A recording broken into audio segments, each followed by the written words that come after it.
todo mundo, na minha opinião, pode ter sucesso. Todas as pessoas. É uma escolha. É uma escolha. Sucesso é uma escolha.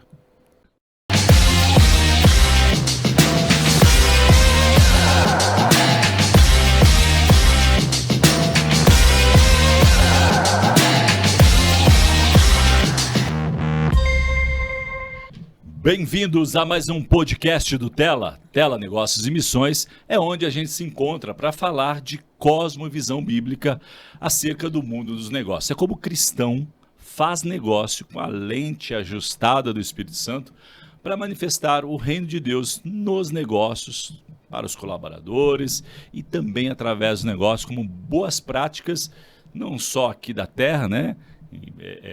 Execução e tudo mais que você já conhece, mas, sobretudo, manifestar as boas práticas que a Bíblia nos ensina. Você já parou para pensar que a Bíblia também é um manual, não só de fé, mas de prática no mundo dos negócios? Então, o podcast do Tela visa discutir esse universo e trazer para você uma provocação, muitas vezes, mas conteúdo inspirativo e algo que possa te abençoar, te fazer pensar dentro dessa perspectiva do céu.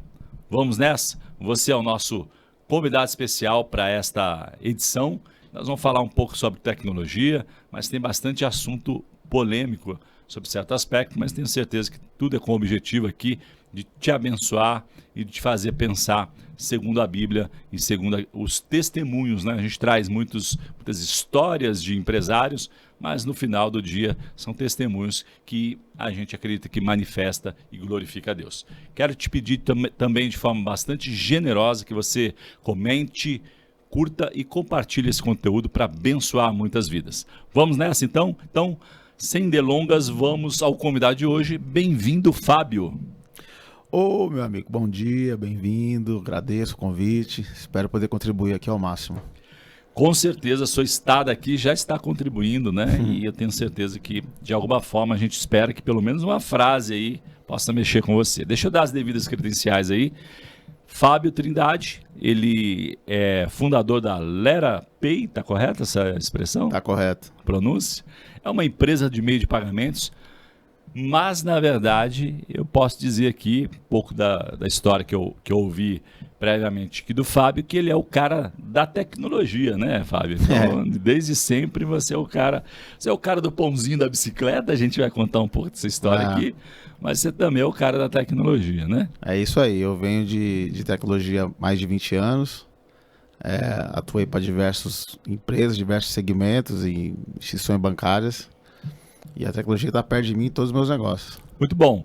O Fábio tem uma holding com várias empresas, mas a gente vai falar um pouco de tecnologia, que a gente acredita que tem bastante testemunho legal para te impactar aí. Não posso esquecer que ele é casado com a Vanessa, senão ela briga com a gente, né? É isso aí. E pai da Letícia e da Rafaela. Esqueci alguma coisa, Fábio? Não, tá perfeito. Esse é meu core. Muito bom, então vamos nessa. Bom, Fábio, eu gosto de chamar aqui de pequenos começos, né? Eu acredito que na adolescência a gente recebe muitos inputs que depois, na fase adulta, vai se traduzir em negócios e se misturar com fé, né, e visão bíblica, eles podem ser, do ponto de vista não só do céu, mas também da terra, como um sucesso. A gente vai falar um pouco sobre sucesso, né? Tem uma polêmica aí talvez envolvendo se sucesso é para todo mundo, é só para cristão, né? Se todo negócio pode ter sucesso. Você já pensou nisso? Todo negócio, sem exceção, pode ter sucesso? O que será que o Fábio pensa sobre isso? Né? Nós vamos chegar lá, fica com a gente até o final. Né? O sucesso é relativo, é subjetivo. O que é sucesso? Pode ser um tema batido, mas tenho certeza que no fundo, todo mundo quer ter sucesso, né? Sem dúvida. Mas vamos falar sobre algumas perspectivas desta verdade que nem sempre é absoluta para todas as pessoas, mas você acredita que sim, né? Mas sim. Segura um pouquinho aí, a gente chega lá já, tá bom? Bom, eu falo aqui de pequenos começos. Na sua adolescência tem uma história bem curiosa que com 11 anos você virou vendedor de pão, é isso? A mãe tinha uma pequena fábrica de pão em casa e você era vendedor de pão. Dá para dizer que era o seu primeiro negócio, Fábio? Acredito que sim. Nós somos de família muito simples, né? Meu pai muito trabalhador, nós somos em 3 irmãos, eu sou o do meio. E minha mãe ali, naquela condição de fazer as broas ali, os pãozinhos dentro de casa. Então a gente, nos finais de semana, saía para poder fazer essas vendas aí porta a porta, para poder trazer um recurso ali para dentro de casa. Então eu venho disso desde os 11 anos, já sou ali meio que fuçado em trabalhar. Muito bom. É isso aí. Bom, e depois, avança um pouquinho no tempo, você é de Minas, acho que todo mineiro gosta de fazer referência que é mineiro, né? Então é difícil você ver um carioca dizer, até porque a gente no sotaque identifica fácil, né? Mas o cara que nasceu em Espírito Santo não fala que é do Espírito Santo, o baiano também não fala, mas o mineiro tem um prazer de dizer, eu sou de Minas, uai. Sou mineiro, sou mineiro, uai. Não, eu sou mineiro. Nascido em Belo Horizonte, criado em Divinópolis, Minas Gerais. Meus pais ainda moram lá. E eu vim embora para São Paulo há 28 anos, 29 anos mais ou menos. A família ficou toda lá. Essa história que você foi pedreiro, vários subempregos ali, era em Minas Gerais ou quando você chegou em São Paulo? Não, eu quando cheguei, depois dessa trajetória aí de vendendo ali os pãozinhos ali, meu primeiro emprego lá em Minas Gerais foi como office boy. Uhum. É uma profissão que eu acho que hoje nem existe mais. E eu sempre gostei de tecnologia. Naquela época eu não tinha recurso nem acesso a esse tipo de coisa, mas o que eu podia ter de informação eu corria atrás, no meu período de office boy ali. Então, dali depois, a minha avó, por parte de mãe, é daqui de São Paulo. Uhum. Eu servi o exército ali, fiz todo o período ali do tiro de guerra, digamos assim. Termino esse tiro de guerra ali em Minas Gerais. Desço aqui no Tietê pra vir aqui pra casa da minha avó. E aqui eu falo, vó, deixa eu ficar por aqui, que eu vou ter que me virar por aqui, porque lá em Minas não tá dando mais não. E aí primeira coisa que eu fui trabalhar aqui, quando eu cheguei em São Paulo, foi ajudando meus tios, que são pintores. Então eu ia pra obra, lixar a parede ali, fazer toda essa parte aí de pedreiro, de auxiliar ali, para poder conseguir algum dinheiro já aqui em São Paulo, para poder ter meu destino, que eu sabia que eu queria estudar tecnologia. Uhum. Então precisava de recursos para poder me manter, né? Morava de favor na casa da minha avó ali e trabalhava com os meus tios. Então tudo starta nessa pegada. Ou seja, não tinha tempo ruim, né? Vamos trabalhar, vamos para cima e criar as oportunidades, né? Muitas pessoas no mundo dos negócios ficam esperando o vento passar, né? E várias ondas de oportunidades de negócio, a gente vai falar um pouquinho mais sobre IA, você também tem uma visão um pouco polêmica sobre isso. Sim. Mas eu costumo dizer, Fábio, que você cria oportunidade. Sem dúvida. Né? Ninguém... Cara, se você não tiver o olho aberto, você não vai ver o que está acontecendo. Sim. É verdade. Bom, e aí aqui em São Paulo, na casa da sua avó, você começou a estudar sobre computação, isso? Isso. Programação, no caso. Programação.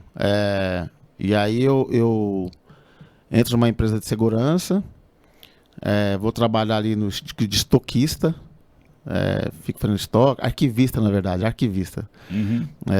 Era uma empresa que tinha 8 mil funcionários, então tinha diversos arquivos ali para poder controlar, eu entro ali. E ali dentro eu identifico uma tecnologia chamada Microsoft Access, do Microsoft Office, Excel, que tem até hoje. E ali eu identifico uma oportunidade, me apaixono, me encanto pelo aquilo e começo a estudar isso a fundo, né? Então eu vou atrás de livros. Antigamente comprava isso em banco de revista, alguns testes, só que eu não tinha computador, não tinha nada. Então o que eu fazia? Eu comprava esses livros e testava isso em casa no caderno mesmo. Então eu programava na folha ali. Ou seja, não tinha tempo ruim mesmo. Não tem computador, eu faço o Access na folha Chamex. Eu lia lá o exercício e pensava, acho que isso é assim. Então... e quando eu chegava na empresa, eu usava o computador da empresa para fazer ali meus testes. Então, tudo nasce desse meu esforço. Isso é uma coisa que é minha mesmo, de correr atrás. E eu sabia o que eu queria, entendeu? Então, eu tinha um objetivo. Você me contou um pouco mais cedo aqui que uma das características sua do negócio é ser um cara irrequieto, curioso, né? E eu queria, nesse ponto, fazer um comentário, né? E olhar aqui para a nossa audiência. ele citou aqui, eu queria aproveitar esse exemplo, que eu acho bastante rico, né, para a gente entender, porque muitas pessoas, né, tem a famosa frase de que tem pessoas que, enquanto uns choram, outros vendem lenço, né? Isso. Então, e é verdade, né? Muitos empresários têm dificuldades e ela faz parte do processo de crescimento. Crescer prescinde de dor, né? Exemplo de um adolescente, mas o crescimento, às vezes passar do pequeno, né, para o médio, é uma barreira gigante de dor, de entendimento, de perda de pessoas, né, de uma série de coisas. Mas o ponto que eu quero destacar aqui é que não dá para reclamar nunca. A despeito da condição do caixa, a despeito da condição do negócio. O ponto que o Fábio traz aqui é bem interessante, né? Que existia uma tecnologia, né? E dentro da tecnologia tinha um pedaço ali pouco explorado, né? É isso mesmo. Quando você pegou ali, ninguém falava sobre isso. Isso. Então, eu quero te estimular a pensar dentro do teu ecossistema, o que você está fazendo que não está olhando de um olhar curioso para algo que possa ser uma inovação. Inovação, muitas vezes, não é fazer uma coisa que não existe. Inovação é fazer algumas coisas que já existem de um jeito diferente. Né? Então, pensa numa inovação interna, né? Como que você, de repente, se você está numa situação eventualmente difícil, quero te aconselhar nessa direção. Tenta, né, parar por um tempo aí, acalmar os ânimos. Isso. Né? Eu sei que os boletos não se acalmam, né? Com respiração 4x4, mas eu quero, de fato, te estimular a pensar que pode ser que existam saídas para o teu negócio que estão dentro do teu ecossistema e muitas vezes estão fora. Eu tenho uma experiência muito, muito assim, legal que eu quero falar, que é o seguinte: eu fiz faculdade de administração de empresas com ênfase em sistema de informação, porque eu estava estudando a informática e tal, falei, vou fazer faculdade. Eu passei 4 anos na faculdade para aprender uma frase que destravou tudo. Um professor chamado Eduardo. Opa! Devia ser gente boa. Né? Esse cara entra na sala um dia e eu nunca mais esqueci isso. Foi a mudança de chave para mim. Não seja igual aos outros. Seja diferente. Boa. Isso. Eu peguei isso de uma forma que eu falei, cara, se eu for só programar igual todo mundo programa, bicho, eu só sou mais um. Mas se eu fizer programas diferentes, para necessidades diferentes, eu sou programador como outro programador entregando um produto diferente. Então, eu levo isso muito afinco até hoje. Então, a minha prestação de serviço, o meu trabalho, ele é diferente em alguma coisa para alguém na hora que eu vou entregar. Eu não sou igual a ninguém. E tem muita gente fazendo o que eu faço. Esse ponto, ele é um ponto importante, né? E que de alguma forma pode, como você disse aí, mudar o jogo, mas ele ao mesmo tempo é desafiador, porque tem muitos negócios que são do jeito que são há séculos, ou pelo menos o empresário acha que desse jeito, né? Citar aqui uma história bem curiosa, né? Muito sui generis, muito diferente, né? Porque você está citando, bom, programação, beleza, então como é que você programa diferente? Como é que você enxerga um código diferente? Como é que você cria, né? Porque o legal da computação, né, e do software tem... outro dia eu disse para um empresário, eu falei assim, você sabia que o software tem a mesma unção, por exemplo, que um artista? Falei assim, poxa, eu não tinha parado para pensar isso, porque o artista cria em tese do nada, ele tem, óbvio, que umas referências, né, influências, mas ele constrói uma arte que encanta e impacta as pessoas, né, aparentemente do nada. E o software também tem um potencial criativo à semelhança, né? Sim. Agora, a questão no processo de construção, como é que você diferencia isso? Mas no caso dessa empresária, chama Luciana, inclusive, né, esteve com a gente num dos encontros do Tela. O diferencial dela é que ela estava numa indústria muito dura, que era a indústria de saúde, né, prevenção, onde você tem que, segundo ela, demonstrar, Fábio, uma impessoalidade. Porque as pessoas estão numa condição de vulnerabilidade, a saúde fragilizada. Perfeito. Então, se posicionar de uma forma empática ou considerar elementos que não estão no script, né, no by the book ali, de boas práticas, eventualmente, do atendimento, ou seja, traduz isso tudo em impessoalidade, Ok. né? Em uma cordialidade, mas mecânica. Fria. Né? Fria, né? Que no final do dia é fria. E ela entendeu, segundo ela, né, que Deus tinha dado um diferencial para ela, que era exatamente fazer o contrário. Amar as pessoas de forma genuína.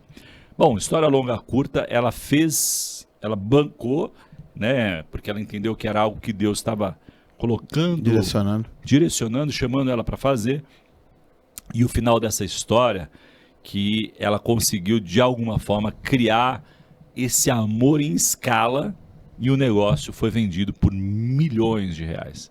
E hoje, aqui no Brasil, ele abençoa outras milhares de pessoas em condições diferentes, né, de tratamento. E é exatamente isso que é o diferencial no tratamento de alguns laboratórios farmacêuticos, por exemplo. Né, que é uma indústria também tão fria, né? Sim. Remédio é um negócio difícil da gente pensar.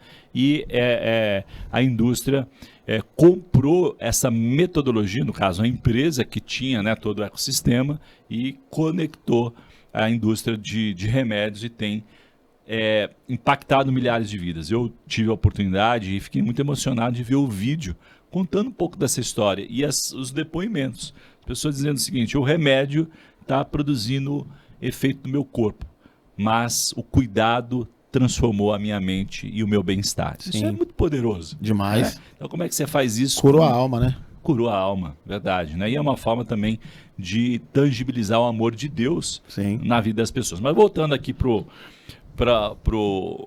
0 e 1, né? Pro bit e pro byte, né? Você avançando no tempo, então você fez programação e foi trabalhar em banco, é isso? Grandes bancos aqui de São Paulo já. Isso. Aí eu passei por essa empresa de segurança. Dessa empresa de segurança eu fiz minha faculdade e tal, enfim. Aí eu saí dessa empresa de segurança e entrei numa empresa certificadora de alimentos, certifica alimentos orgânicos, né? Então é uma certificadora de alimento orgânico. Conheci um cara muito especial para mim também, chamado Hélio Salles. Foi meu professor assim na prática de questões de programação em si. É um cara que eu sou grato eternamente, assim. Depois de um tempo, esse cara, o tempo passou, eu contratei esse cara para trabalhar para mim. Olha, curioso. É muito massa, tenho contato com ele até hoje. E aí fico nessa certificadora. Dessa certificadora eu entro no meu primeiro banco, que é o Banco Citibank. E depois do Citibank ali eu fico algum tempo. E aí eu passei pelo Citibank, pelo Safra, pelo Santander, enfim. Aí eu trabalhei aí em 4 grandes bancos durante muitos anos.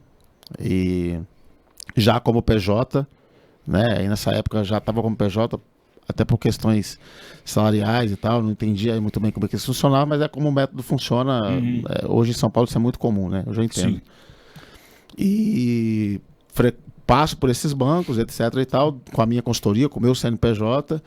Em determinado momento eu clico e falo, cara, mas se eu estou prestando serviço para uma consultoria que é contratada pelo banco, por que o banco não me contrata direto? Boa. E aí eu falei, pensando fora da caixa de novo, pensando diferente, falei, cara, mas não faz sentido, sou eu que negocio, sou eu que entrego, sou eu que... A consultoria simplesmente tem um contrato com o banco. Só existe uma ponta nessa pirâmide que eu não preciso dela. E aí eu falei, vou tentar fazer isso. Fui muito impulsionado positivamente pela minha esposa Vanessa, quando ela chega em mim e fala, olha, se der errado, é agora que tem que saber isso. E isso cruza muito no momento onde eu chego na igreja. Tá. Que é quando quem me levou para a igreja foi a minha esposa. Foi a Vanessa. Foi ela que me apresenta Jesus e esse caminho novo. Você tinha quantos anos nessa época, Fábio? Eu devia estar com 34 para 35 anos, assim. Você já era empresário? Você já tinha contrato direto ou você prestava como PJ? Eu prestava como PJ. Eu prestava como PJ e não era direto, né? Então eu prestava para uma consultoria que prestava para outra. Tinha ali um intermediador no meio do caminho. E aí ela me aproximou muito, eu conheci a igreja com ela, tal, e etc e tal, e ela falou, cara, acho que o momento é esse, se der errado tá tudo bem, a gente tenta de novo, mas não tenha medo e vai pra cima. Eu era muito inseguro, a palavra medo andava do meu lado. E aí eu conheço Jesus. Seu copiloto. E aí eu conheço Jesus, aceito Jesus, aí a conversa muda. E o que mudou? Né? Obviamente, além de você ganhar de graça o céu, né? Essa promessa da redenção, né? Pelo sacrifício, o sangue de Jesus, mas o que mudou essa conversão, né? Entender Jesus como parte da sua vida, o que isso impactou o teu negócio? Por exemplo, até esse ponto, quando eu fazia qualquer coisa que dava certo, eu achava que era eu que estava fazendo. Pô, tô fazendo, eu sou bom, eu sou isso, eu sou aquilo. Orgulho. Talvez sim, talvez não. Autossuficiência. Autossuficiência, né? Talvez seja melhor. E quando dava errado, por que deu errado também? Porque ele que não quis, ele que não entendeu, sempre, nunca era, entendeu? Uma situação dessa. Quando eu passei a entender que na verdade, tudo, 100% é Deus no controle, aí o negócio ficou mais confortável, o negócio ficou mais leve, e a transformação foi assim, imediata, tá? Dá um exemplo dessa transformação imediata, de forma prática, para a nossa audiência tangibilizar o poder de incluir Deus na sua visão de Imagina o negócio. seguinte, eu venho de família católica ali, criança, criado naquele interior de Minas Gerais, aquela situação, primeira comunhão, fiz toda aquela fase normal de catequese, etc e tal, blá, blá, blá. Nunca tive proximidade nenhuma com a igreja evangélica, tá? E uma das coisas da igreja evangélica que afastava não só eu, como muita gente ainda afastada, é a questão do dízimo. É a questão do dízimo, gritaria, vai ser loucura, vai pedir dinheiro. Você era contra o dízimo, é isso? Totalmente contra o dízimo. Eu falei, mas o que esse povo tá falando de dinheiro? Peraí, deixa eu entender. Você foi para a igreja, aceitou Jesus, mas o dízimo... Não, aí, carteira ficou do lado de fora. assim que eu cheguei na igreja, no comecinho, eu falei, cara, eu vou, mas, já sei, vai ser aquela gritaria, pedição de dinheiro, etc e tal. E nada disso aconteceu. Então eu fiquei ali um mês, quase 2 meses, percebendo que não era isso. E aí eu fui entender o que era o dízimo, cara. O porquê do dízimo existir. E duro, capengando, a moeda tava contada. Tava passando dificuldade. E numa dessas, que eu tava dentro da igreja, o pastor Renato falou a seguinte frase: olha, desafia Deus. Faz o seguinte, desafia. Põe um propósito lá com ele. Só que se ele fizer a parte dele, você tem que fazer vai ter que fazer a sua. É verdade. Boa. E aí eu falei, cara, bom desafio. Vou desafiar. Vou fazer o seguinte, eu vou pegar aquele monte de proposta que eu tenho enviada, que ninguém tá retornando, não tô conseguindo fechar negócio, e etc e tal. Vou reenviar essas propostas e vou colocar lá embaixo, onde tem a data, atualizar essas datas, eu vou colocar Deus no controle. Porque nesse dia eu ouvi o hino do Fernandinho, Deus tá melhor para mim e tal, e a pregação foi falando sobre Deus estar no controle de todas as fases da sua vida. Basta você confiar, tirar o medo e confiar. Eu vim com isso foi numa sexta-feira à noite, eu vim com essa lição de casa vim com essa lição para casa. No sábado eu refiz todas essas propostas, preparei tudo, coloquei a fase de Deus no controle. Na segunda-feira eu disparei. Essas mesmas propostas que estavam paradas na gaveta lá, e etc e tal. Eu não vou saber o número exato, mas eu vou te dar assim um range para você poder entender. Eu mandei 50 propostas novamente. Só fiz isso. Você já tinha reenviado? Reenviei as propostas com esse texto. Né? E qual que era o meu acordo? Qual que era o meu desafio com Deus? Falei, é o seguinte, tudo que fechar, eu vou dar o 10%. Esse foi meu desafio. E assim foi. No primeiro retorno que eu tive ali, eu mandei o e-mail na segunda-feira. Na segunda-feira de tarde, para terça de manhã, eu já tive um retorno positivo ali, para você poder entender, uma proposta relativamente pequena, de R$5.000, 10%, 500. Para quem não acreditava em nada disso, tava duro. Ter que pegar R$500 e entregar de dízimo, o desafio foi grande, meu amigo. Sim. E eu cumpri o desafio, dei meu dízimo. Nunca mais parei de dar, nunca mais passei nenhum tipo de dificuldade financeira. Sou grato a isso, entendo o que é o dízimo, entendo o que é a oferta. Tem N maneiras de você dar o dízimo, tem N maneiras de você ofertar. Então é uma coisa que eu não me arrependo, só me arrependo de ter conhecido tarde. Podia ter conhecido antes. Teria poupado bastante sabor, né? Mas o que você está dizendo é muito precioso, né? E eu convido aqui a nossa audiência a pensar com a gente nesse ponto aqui, né? Existem princípios espirituais que funcionam no negócio e a partir do negócio. Então, aqui na Rede Tela a gente fala bastante sobre mordomia. E mordomia e generosidade, costumo dizer que se tiver uma moeda celestial, muito provavelmente de um lado vai estar escrito mordomia e do outro vai estar escrito generosidade. Perfeito. Que é como funciona o reino, né? Então, muitas vezes a gente deve, né, se aplicar ao conhecimento técnico do negócio, deve ter um diferencial, mas a pergunta aqui nesse ponto é o quanto que um empresário busca entender como funcionam os princípios de Deus e aplicá-los aos negócios. A Redtel, entre outros movimentos, tem esta visão e esta missão, portanto, né, de repercutir esse tipo de modelo mental, esse pensamento. Né? Uhum. Como é que a gente mistura fé e negócio? Né? A fé, por exemplo, é contrária absolutamente ao medo. Perfeito. Né? E você tem um testemunho muito poderoso sobre isso, né? Você dizia que o medo é o seu copiloto, né? E às vezes, e olhando até aqui para essa câmera, eu queria que você também desse seu ponto, Fábio. Muitas pessoas estão presas ou limitadas nos seus negócios porque tem medo. Coisa é ter cautela, ter prudência, ter planejamento. Isso. Né? Agora, eu queria te exortar aqui a pensar junto comigo o que o medo contribui para o teu negócio. Ou você já parou para pensar que talvez de uma forma até subliminar, inconsciente, você tem regado o teu negócio com medos?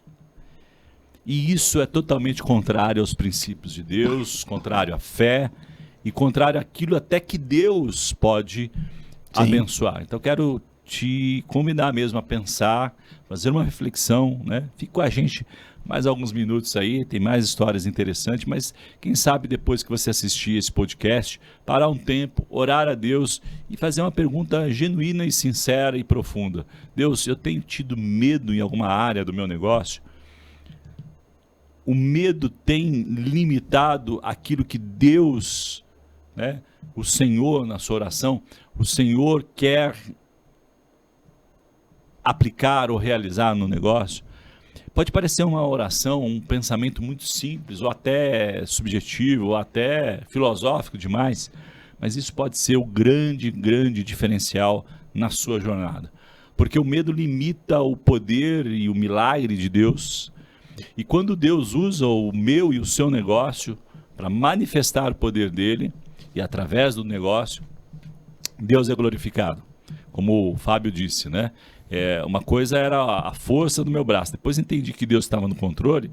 Quem você acha que vai ser glorificado? Então, não é uma puxada de orelha, a Bíblia chama isso de exortação, chamando para perto da Bíblia para você verificar com muito cuidado e atenção o que o medo pode estar empatando ou impactando o seu negócio. É por aí, Fábio? É por aí. Eu acho, assim, a pergunta que você tem que se fazer sempre do que eu tenho medo, né? Que é o que você disse. O que o medo está impactando? Então, eu tô com medo do quê? Eu já conheci gente com ideias, com coisas assim maravilhosas, e você fala, cara, eu vou com você nessa, sua ideia é muito boa, seu negócio é muito... Não, mas eu tenho medo. E aí esse medo é a parede invisível que não deixa você passar pro lado do sucesso. Sim. O medo é isso aí, cara. O medo é a parede invisível que não deixa você passar pro lado do sucesso. E a palavra medo aparece diversas vezes na Bíblia. Uhum. Mas acho que 300 vezes, não sei, né? E é só prestar atenção o que o medo faz de coisa positiva e negativa na sua vida. O medo é um negócio... Tem que andar longe dele. Tem um versículo que diz, que eu gosto bastante desse versículo, e talvez seja um dos principais versículos entre tantos que a Bíblia tem, que diz que o verdadeiro amor lança fora todo medo. E a palavra para amor nesse trecho da Bíblia original é a mesma raiz para Deus. Sim. Então, se você tem Deus dentro de você, não tem por que ter medo. Não precisa, você precisa ter cautela, como você disse. Sim, você precisa estudar, você precisa estar calçado, você precisa não querer acelerar mais do que precisa, você precisa estudar, você precisa estar seguro. Mas uma vez que você tem tudo isso e tem a fé em Deus, esquece medo. Não tem como dar errado. Se você estiver do lado de Jesus Cristo, nas suas decisões, não tem como dar errado. É impossível você pedir orientação, é impossível você ouvir a direção de Deus e dar errado. Impossível. Olha, vou pegar esse gancho aí e já vou emendar aqui aquele clickbait do bem que eu coloquei aqui no início, né? Se todo mundo pode ter sucesso, né? uma pimenta mesmo aqui na nossa conversa. Se a gente olhar, você deve conhecer vários empresários, Sim. certo? Eu também conheço vários empresários, temos muitos empresários aqui assistindo, né? Aliás, agradecer a audiência aí. Nós, nos últimos 2 meses, crescemos exponencialmente, né? Adicionaram-se aí a nossa audiência milhares de pessoas buscando entender como que mistura negócio e fé, negócio e missões, né? Legal. Bíblia e boas práticas dos negócios. Então, muito obrigado a você que tem nos acompanhado e você que está chegando agora também nos ajude nessa corrente do bem em multiplicar histórias como essa que fortalecem, que inspiram, que ativam a nossa fé, né? E princípios bíblicos chegam a mais pessoas, eu conto com você. Mas voltando aqui à história do sucesso, né? Sim. Quando você olha aí para algumas pessoas do seu círculo, você diria que nem todas têm sucesso? Sim, nem todas têm sucesso. Mas você também disse que o sucesso é para todos. O sucesso é para todos. Aonde que está o problema? O problema está no seguinte, está em 3 letrinhas. Sucesso é igual ter paz. Se você tem seu negócio e você está em paz com o seu negócio, você está no sucesso. Se você tem seu negócio, você pode ter milhões, trilhões, mas você não está em paz, você não está com sucesso. Eu resumo dessa maneira. Então, calma lá, vamos peguei, por parte aí. Te peguei, não tem problema. Eu também acredito que tudo é um referencial, né? Costumo ensinar meus filhos, adolescentes ainda, que eles precisam ter a perspectiva do céu para a vida deles. Perfeito. Né? A forma de enxergar o mundo não é a forma que o mundo se analisa ou que a média das pessoas. Né? Ok. Aquela famosa frase, mas todo mundo é assim, mas você não é todo mundo. Perfeito. Né? Mas é mais profundo do que isso. O que a Bíblia diz sobre isso? Né? Então, o texto que quando você cita a paz, o texto inexorável, a paz, né, me vem a paz que excede todo entendimento, domine o seu coração. Que isso também combina com essa questão de o medo, ele traz a inquietação, o incômodo, Sim. o desconforto, Sim. né, a desestabilização, Sim. compromete a fé. Né? A gente vai ter um convidado aqui, você que já nos acompanha aí, um convidado que vai falar sobre, fazendo até uma propaganda aqui, ele vai falar sobre física quântica, né? Física quântica mistura com fé, é possível misturar física quântica, essa coisa que é difícil até de explicar, e ele está com a incumbência, coloquei para ele uma missão de explicar fé versus física quântica para uma criança de 7 anos, de forma que todo mundo entendam e trazer também bases bíblicas. Então, dando aqui um comissão, né, sobre um dos próximos episódios, né, acompanha a gente, o nosso canal. Bom, voltando aqui então, mas o mundo tem um outro referencial. Falando de perspectiva, o mundo tem outro referencial. E o referencial é ter mais receita do que despesa. Sim. Né? Isso por si só, ele traz paz, porque você olha quando o caixa está equilibrado, né? Sim. Mas o sucesso também é uma forma de medir a performance. Você concorda com essa frase? Não? Concordo. Mas o sucesso é o seguinte, ele não está na minha opinião, ele não é relacionado ao que você tem de coisas. Uhum. Entende? Então eu posso ter ali um cachorro quente, tá? Vivo bem com aquilo é um resultado positivo e eu vivo em paz. Como eu posso ter aí um banco e tá com bilhões na conta e não estou em paz, entendeu? Então, então o sucesso, ele sim, óbvio, quando você está na linha do positivo, ele é muito mais agradável de viver e etc e tal, e vai de encontro com aquilo que você traz na tela, que é o conforto, né? Que é a mordomia, né? Que você gosta de usar. Contentamento, né? etc e tal. Mas todo mundo, na minha opinião, pode ter sucesso. Todas as pessoas. É uma escolha. É uma escolha. Sucesso é uma escolha. 100% de certeza do que eu estou te dizendo. Se você quiser ter sucesso, você corre atrás dele e você consegue. Então você está misturando conceitos de contentamento, né? Interessante isso, né? Porque às vezes o mercado, Fábio, nos empurra para um lugar que muitas vezes é um lugar de uma pressão, e pressão é boa, né? Nos faz, de alguma forma, sair da Sim. zona de conforto. Agora, de novo, a questão de perspectiva, qual que é o referencial, né? Qual que é o seu referencial inercial aqui, citando um físico que tá sempre por aqui, que é o Paulo Oliveira. Então, sobre esse aspecto, dá para dizer, né, que acho que a pessoa pode e deve olhar para o seu negócio e entender. Eu tenho um saldo positivo, a despeito de onde eu estou, né? Isso me traz paz, né? Eu Isso. estou usando isso como um instrumento de Deus ou para o reino, né? E com o reino, é um negócio de sucesso. Acho que é importante ter essa consciência, Sim. porque citar aqui um livro famoso que fala sobre a corrida dos ratos.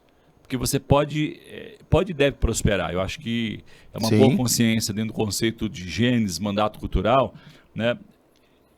É necessário que nós consideramos essa premissa. Prosperar é bíblico. Sim. Agora, a prosperidade que não é bíblica é aquela que não tem contentamento. E assim, a prosperidade, segundo a Bíblia, cabe para todo mundo? Na sua opinião? É uma boa pergunta. Então, sucesso também, entendeu? Muito bom. Bom, vamos para o outro lado o lado contrário do sucesso. Legal. Né? Você é empresário há muitos anos, hoje está liderando uma holding que tem vários negócios. Comenta um pouquinho de quais só para a gente entender um pouquinho de quais os ramos ou quais os segmentos que a sua holding cobre dentro das empresas que está debaixo. Tudo nasceu na tecnologia, né? Então eu tenho um core de empresas ali, uma específica em tecnologia. Eu tenho esse core bancário da LeraPay, onde a gente atende todos os comerciantes e comércios em gerais que usam as máquinas de meio de pagamento, ou os links de pagamento, as APIs, etc. e tal. Eu tenho um outro segmento específico para turismo, que a gente é focado só no ramo de turismo para profissionais de turismo, que se chama Pay Turismo, né? E aí 100% turismo mesmo, hotel, agência de viagem, etc e tal. Hoje eu tenho uma sociedade até numa fábrica de gelo. Olha isso, curioso. Uma fábrica, inusitado, né? Uma fábrica de gelo que faz esse gelo de 5 kg que todo mundo consome. Compra no posto de gasolina. Isso, o gelo de sabor, enfim. Então, tem toda uma estrutura, tudo bem dividido, todas suas coisas são organizadas, dá trabalho, mas não tem nada que não dá trabalho, né? Sim. Então, até porque trabalho, dentro do conceito bíblico, é adoração. É isso aí. Quanto mais trabalho você tem, mais oportunidades você tem de adorar a Deus. E assim, no meu segmento hoje, em geral, como pessoa Fábio, o que eu peço para Deus é livramento. Não deixe pessoas ruins, oportunidades ruins, coisas falsas cruzarem o meu caminho, porque eu sou ser humano, eu posso falhar. Então, o que eu peço é, nem deixa chegar perto de mim as oportunidades que não vier do caminho de Deus ali, entendeu? Amém. É a oração de Jabes, né?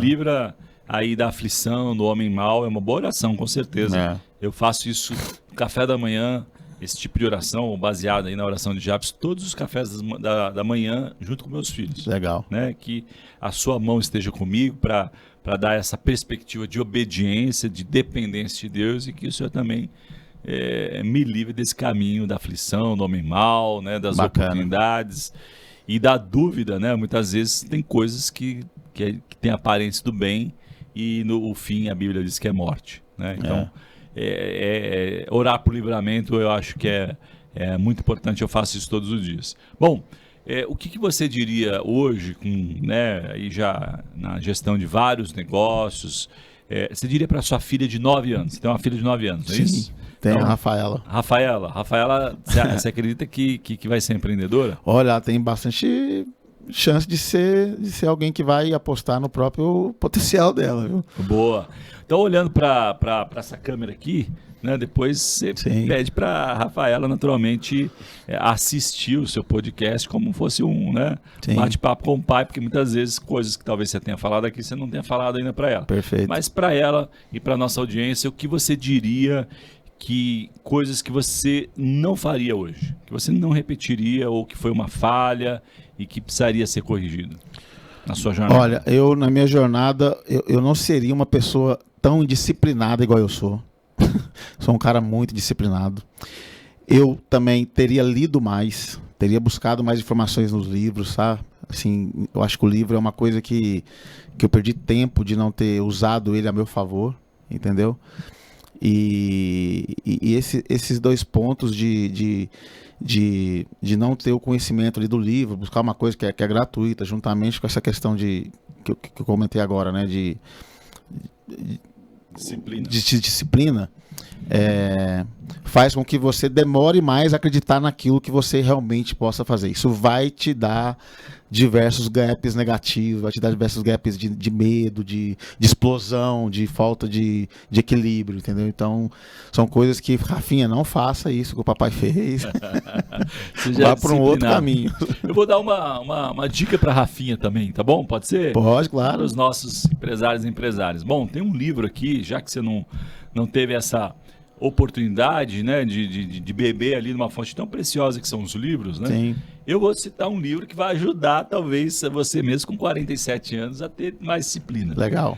Eu tenho dado, inclusive, esse livro para muitos jovens, né? Meu filho adolescente, meus filhos estão lendo, né? O meu filho primeiro, e eu tenho feito muitas conversas preciosas com ele, Fábio, sobre o livro Micro Hábitos. Então, depois você dá um Google, digita na Amazon, Micro Hábitos, de J.B. Fogg. Esse livro, ele destrava completamente a mente, e por mais indisciplinado que você seja, a despeito da idade, Fábio, sim, em um espaço curto de tempo você corrige essa rota e começa a entender um mecanismo de como o cérebro funciona. O cérebro funciona por recompensa, né? Então, entender o mecanismo do cérebro, e o J.B. Fogg é um mestre nisso, ele ajuda você a entender de recompensas e gatilhos, ele fatia isso de uma forma simples e prática, que você consegue implementar isso no seu dia a dia de forma bem leve, Fábio. Sim. E à medida que você e você naturalmente vai aumentando isso, né? Porque o cérebro vai, de alguma forma, recebendo dopamina, que é a contrapartida ali da conquista. Sim. Né? E à medida que você vai, quase como um jogo mesmo, uma gamificação do cérebro. Olha que interessante. E é importante você entender isso, porque foi a forma com que Deus nos criou. Né? Óbvio que a neurociência é uma ciência relativamente nova, mas eu costumo dizer, e tenho aprendido e estudado, de que a ciência, na verdade, ela descobre aquilo que Deus já tinha estabelecido. Né? Então, no sentido de descobrir, tirar um pano de algo que já estava lá. Então, use a neurociência a seu favor. Se você é indisciplinado, Rafinha, Micro Hábitos, talvez seja um bom livro, independente da idade, com 9, com 29, com 99 anos. Tenho certeza que esse livro vai mudar o jogo do seu negócio e da sua história. Então, estou eu recomendando aqui Micro Hábitos. Não deixa de ler. A Rafinha, ela tem 9 anos, já leu mais livros do que eu minha vida toda. Olha ela, graças a Deus, tem o hábito de leitura. Vamos corrigir isso, né, eu já vou Fábio? dar esse livro para ela poder. Vamos, Rafinha, vai já ler mais esse aqui. Olha que dica boa.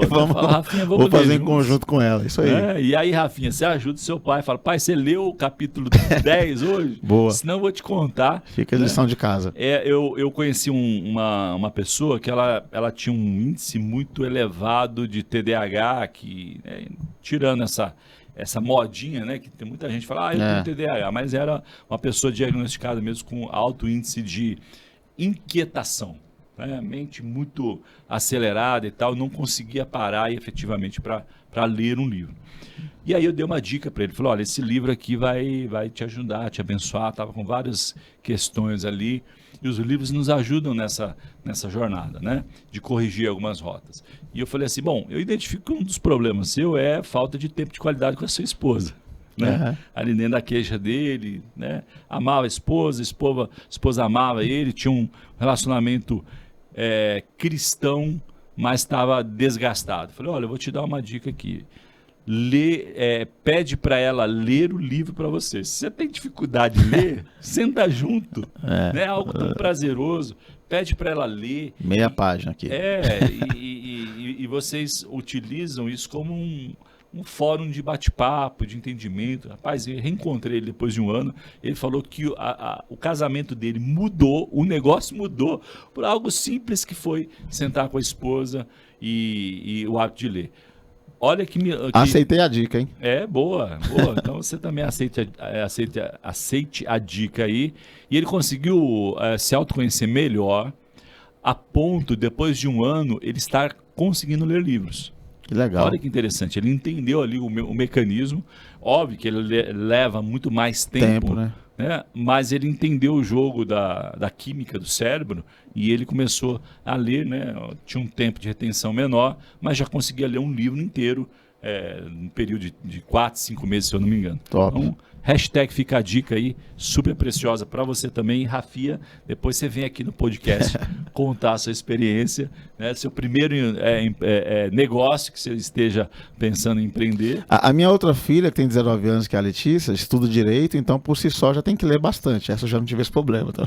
Não, o direito, se não gostar de ler, não tem nem como seguir, né? E o direito tá ameaçado aí agora, né? Pelo menos aí, sob certo aspecto, pela inteligência artificial. Não sei se você tem acompanhado as notícias, né? Uma das áreas que deve sofrer uma disrupção grande é a área do direito, porque boa parte, Fábio, das pessoas ligadas ao direito é um processo repetitivo de copiar e colar textos, etc. E tal. E a IA faz isso muito melhor que um ser humano. Muito melhor. A IA tem suas vantagens, né, em diversas áreas, enfim, né? Como eu comentei com você antes, eu tenho ali também minhas preocupações. Opa, então peraí, vamos fazer um momento disclaimer aqui, né? Qual que é a polêmica da vez aí? Por que você acha que a IA é um perigo? Eu acho que se ela for mal usada, cara, se ela cair em mãos erradas, ela é muito mais perigosa, por exemplo, do que uma arma efetivamente falando. A partir do momento Fábio? Partir do momento que na IA você consegue simular uma pessoa real falando, se vestindo, trocando, andando, conversando, respondendo, amigo, isso aí... Te dá medo? Não. Mas não muito. Pode ter medo. Para você poder entender, dentro do core bancário, por exemplo, né, questões de fraude, etc e tal, isso é complexo demais. Demais. Hoje em dia existem softwares que com inteligência artificial você consegue pegar uma pessoa que já faleceu, um morto, segurar o RG dela, CNH dela do lado do rosto. Que é uma das formas de validação de identidade. Então você consegue fazer essa pessoa que está morta, você consegue abrir uma conta bancária, ela segura o RG em 2, 3, 4, 5, 6 posições. Que loucura, não? Então, é por isso que eu tenho muito receio do que isso aí vai, como é que vai gerir isso. Mas eu acho que ela traz muito mais coisas positivas do que negativa. Mas é uma arma perigosa, tem que tomar cuidado. Você assistiu o Exterminador do Futuro? Você Sim, lembra do Schwarzenegger? Sim. Da Skynet? Pois é. Você ainda deve estar impactado com esse filme. Você lembra dos Flintstones que os carros voavam e tal? Tá os drones aí, ó. Daqui a pouquinho vai ter gente em cima. Que loucura, né? Você sabe que comentei mais cedo aqui, né, do convidado que está programado aqui para participar do podcast, que é um empresário que também fala sobre física quântica, né? E eu estou estudando porque é um assunto duro, né? Aqui eu fico 2, 3 horas falando sobre negócio, sobre tecnologia, meio de pagamento, que também faz parte de várias empresas que eu tenho, estão ligadas a e-commerce, outras estão ligadas à inteligência artificial, então a gente fica o dia inteiro falando sobre tecnologia. Física quântica não é tão trivial, mas um podcast que eu assisti, misturando esse ponto que você está colocando, e ele estava fazendo uma provocação da física quântica, né, da computação, melhor dizendo, computação quântica, que não é linear, não é 0 e 1. Né? A física quântica, a computação diz que entre o 0 e 1, né, da computação normal, né, que a gente conhece hoje, entre o 0 e 1 existem milhares de variáveis. Né? Só aí existe o meio. Já você fala, oi, né, que parte que eu perdi do podcast. Mas aí, avançando, né, e fazendo trocadilho aqui com o AI e IA, ele fala assim, agora quando a computação quântica cruzar com a inteligência artificial, ou a superinteligência artificial, haverá a construção de um novo mundo. Eu falei, opa, para aí. Parou. Para tudo. Onde é que vai parar com isso? Porque ficou filosófico demais, mas de novo aí para fazer um spoiler, né, brincando com você acompanhar aí, ficar atento que esse podcast tenho certeza que vai ajudar a você entender, porque tem coisas, sabe, Fábio, que o diabo se apropriou, né, de algumas Sim. narrativas, a música, só para citar uma delas, né, outras tantas, né? Por exemplo, eu aprendi na igreja que existia vida cristã e vida secular. Perfeito. Você tinha na vida, né, espiritual, você tinha que ser santo e isso não se misturava com os negócios, com o trabalho. Não faz sentido, né? Era uma narrativa torcida ali pelo diabo, né? Bateria, né? Você se converteu mais recentemente, mas eu sou da época que a bateria era a expressão do demônio dentro da igreja. Hoje não tem nada disso. Exatamente. Aliás, o Fernandinho, que você gosta, usa bastante bateria. Muito. Né? Mas voltando aqui ao nosso ponto, a inteligência artificial de verdade, ela é uma disrupção, uma evolução para a humanidade. Eu diria até, muito entusiasta, investidor de empresas de inteligência artificial, que é maior, Fábio, do que a própria internet. Eduardo, mas a inteligência artificial precisa da internet.